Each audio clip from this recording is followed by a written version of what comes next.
We all have these images in our heads of what the old Hollywood stars were like. We see them in black and white, always perfectly dressed, speaking with those elegant voices, and we assume they were as perfect as the characters they played. They were the heroes we looked up to, the people who represented the best of us during the golden age of cinema. First, we have to talk about Bing Crosby. For most people, Bing Crosby is the ultimate symbol of Christmas and family values. His voice was like a warm blanket, and he always seemed like the kindest, most relaxed father figure you could imagine. But according to his own children, the man they lived with was nothing like the man who sang White Christmas.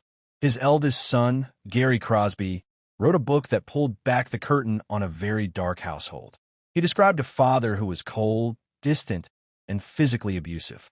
Gary talked about being beaten with leather belts until he bled and being forced to weigh himself every single week. If he had gained even a little bit of weight, his father would humiliate him and punish him. Bing Crosby apparently used fear to run his house like a drill sergeant. While the rest of the world saw a peaceful, pipe-smoking gentleman, his sons were living in terror. The discipline wasn't just about weight. It was about absolute obedience. Gary recalled times when his father would mock him in front of guests, calling him fat and worthless, all while maintaining that famous calm smile for the cameras. It was a cold, calculated kind of control that went on for years. Two of his sons eventually took their own lives, and many people believe the scars from their childhood never really went away. It is a heartbreaking contrast to think of a man who made millions of people feel safe and happy while his own children were suffering in silence. He wasn't just a strict dad. He was a man who used his power to break the spirits of the people who should have felt safest with him. Then there is Joan Crawford, who was the definition of Hollywood royalty. She was strong, glamorous, and incredibly hardworking. She fought her way to the top and stayed there for decades. But her reputation took a massive hit after she died when her daughter, Christina, wrote the famous book Mommy Dearest. Joan was reportedly obsessed with her public image to a point that it became a sickness. She had a desperate need for everything to be perfect, and that meant her children had to be perfect props in her life. The book described terrifying late-night rages where Joan would drag her children out of bed because a closet wasn't organized correctly or because a chore hadn't been done to her impossible standards. We all remember the story about the wire hangers, but the reality was much worse than just a tantrum about laundry. It was a life of psychological games and physical discipline that left her children deeply traumatized.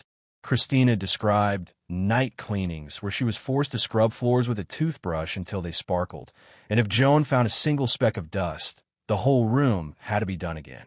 Joan also had a way of punishing her kids by giving away their favorite toys to orphans just to show them that she was the one in control. She would stage elaborate photo shoots for magazines, making the kids sit on her lap and smile, and then the second the photographer left, she would shove them away and go back to being cold and distant. It was a complete performance. She spent her life making sure she looked like a saint to the public, but it seemed she was a nightmare to the people who were actually in her care. It shows how someone can be so obsessed with appearing perfect that they lose their ability to be a decent human being. Next, we have John Wayne, the man who represented the American spirit more than almost anyone else. He was the cowboy who stood up for what was right and the soldier who never backed down. For generations, he was the face of bravery and traditional values. But in real life, his views were anything but heroic. The big turning point for his legacy was a famous interview he gave to Playboy magazine in 1971. In that interview, he spoke about black people and Native Americans in a way that was truly hateful. He basically said that he didn't feel guilty about the history of slavery or the way Native Americans were treated. He even said that he believed in white supremacy until black people were educated to a point of responsibility. He claimed that Native Americans were being selfish by trying to keep their land for themselves, saying that they were just wrong to try to hold on to it when the white man needed it.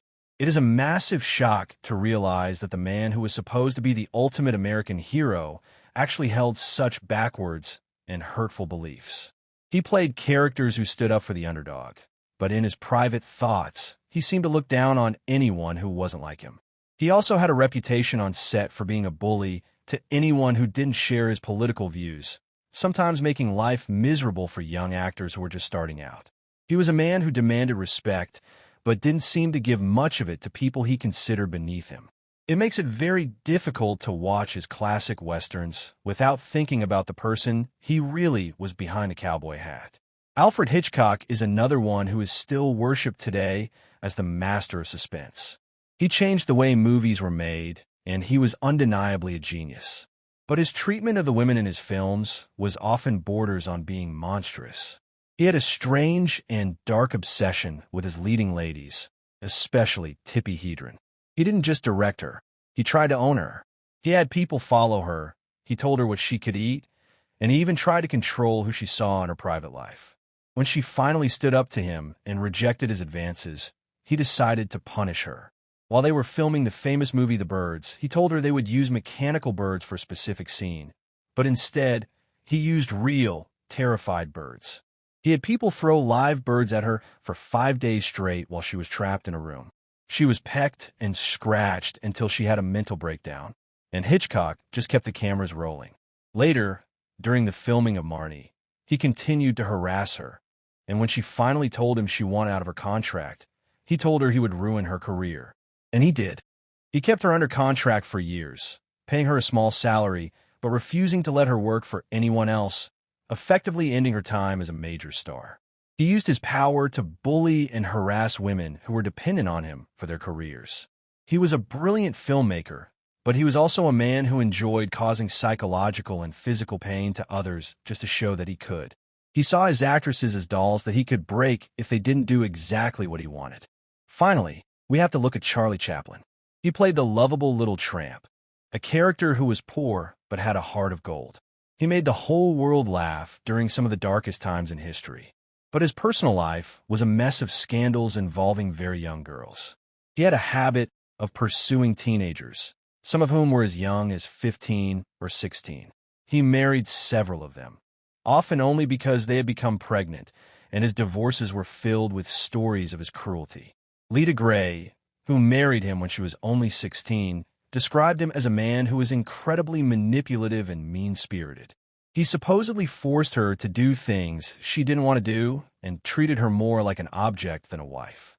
He would ignore her for days or belittle her in front of his famous friends. He also had a reputation for being incredibly stingy with his money, even while he was living in a massive mansion and spending thousands on himself. While his movies were all about the little guy fighting against the world, he was using his massive fame and wealth to take advantage of young women who didn't have any power. He was a pioneer of the film industry, but his private life was defined by behavior that would be considered predatory by any modern standard. It is a tough pill to swallow when the man who taught the world to smile turns out to have been a very different person in the dark.